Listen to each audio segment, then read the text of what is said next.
Hey guys, it's Brugus here, and today I'm going to talk about the easiest hero to start with. Since, currently, I think people who is around my power and let's say divisions in KVKs and so on, and who have like experience of 600 days. Brother, look at this thing. This is crazy. Crazy. It's like 2 years. Close to 2 years. It's not like 2 years. But yeah, whoever have 608 days most likely don't need that much advices from my side. But I start seeing more and more new players in Call of Dragons, so I decide to share my experience from starting over. This happened before like 2 months, and for 2 months things was way more different from what was when I started playing Call of Dragons. But some of the things never change. Some of the things are never changing. And maybe I'm going to directly start about which hero to start. Now, even if you pick Wilderberg or Spring Warden or League of Order, I still think for the best fraction to start with is League of Order, and mostly is because of Celestials.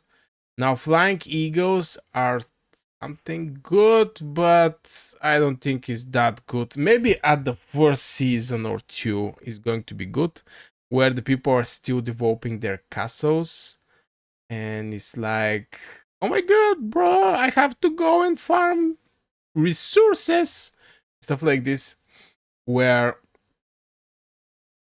there is resources needed because you do buildings, you do researches, you do trainings. If you fight and do resource healing, you can imagine the amount of resources you're going to need just to cover these expenses. So people most likely are farming the not most likely people are farming the first and the second season. I think this may be the with biggest priority that people should actually keep in mind, that the first season one or season two, it's actually the seasons where you build your castles. If you're non-stop fighting and so on, of course you can fight. You have elixirs, that's completely fine. But if you're not careful, you can get rallying, and the enemy is going to kill your troops.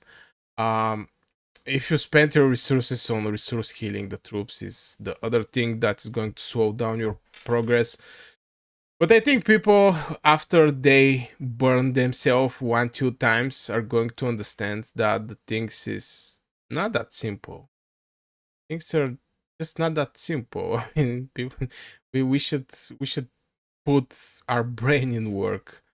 Especially I remember there was one dude who was like, "Brother, I'm going to tank you. Go rally me," and they rally him, and he get like 40k deaths, and the enemy gets 32, something like this. And the guy was, see, I have no fear from people rallying me, and in the same time it's like 40k dead troops, and I'm like, oh brother, come on. Come on, what are you doing? Why are you doing that? But anyway, speaking on the best hero to start with, I think is still the mages. First of all, I don't remember in the season 1 and season 2 to have this policy for long range warfare, where the marksmans become a super saiyan and with yellow hair and blah blah blah, and start shooting the same distance as mages. This is huge hit over the mage main players. Some people are going to talk, some will not. I'm from the people who is going to say it. I don't like this long range warfare. I mean, I have marksmans, don't get me wrong. I have Cinder and Frygar Awakened. Cinder is even 6 stars. But why? You give me a mages that are single spell hitters, Bertrand and Tohar, and you provide with long range warfare. Why? But anyway, this is a topic for other video. When you start, I think the best is going to be Wilder with Velen. And mostly is because of the synergy those those heroes are having. What I mean by that is, look at this bad boy. Look at this. 2 years we're together, my friend. Look at this. Deals damage, inflict gloom, and here Hua Frost for 3 seconds. And Wadir is going to fire up before the villain. So having Wadir awaken it, which is not something extremely hard, let's be honest. Because you get from the daily chest like 2 tokens, and it's easy. It's easy. And the other thing is he's hitting like 4 legions, the target in 3 nearly legions. And you have Velin, who, if you awake him, is going to do 400 extra damage factor.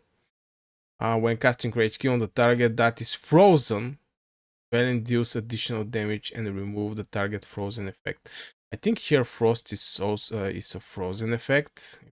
Right, here Frost March speed 20. This affect the March speed. If this thing affect the March speed, here Frost for 3 seconds.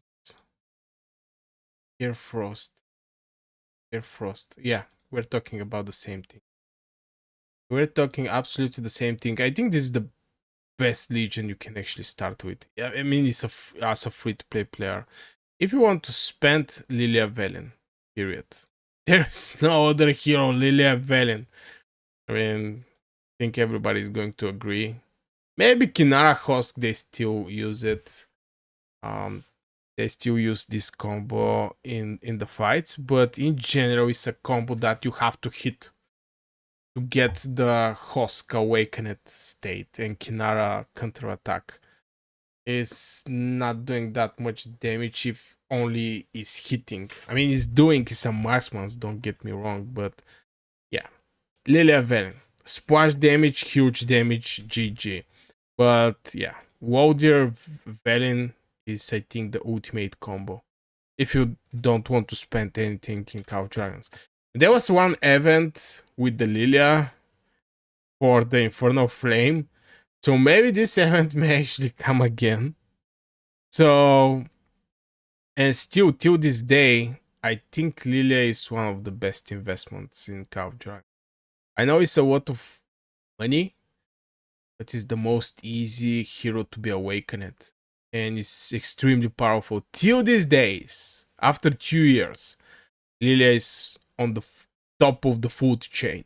She's eating everything below her, and I think this is something that you have to keep in mind. That this hero is going to be very good in the future. Like most of the heroes, but maybe there's an exception, like Madeline. I don't like Madeline. But from the season one, Bakshi and Emrys is still very good combo. Now, Forondio and Theodore is stupid. Let's be honest. Nika is not that good. But yeah, I'm not going to go over heroes. So yeah, this is the best heroes you can actually start with. The name is Waldir and Velen. If you want to spend some money and have the opportunity to get a free artifact, because yeah, this Infernal Flame is basically a free artifact if you have Lilia. If you don't have her, well, GG. And here comes the GG. But anyway, this is going to be for this video, guys. Hope you enjoyed. Like, subscribe, see you in the next video.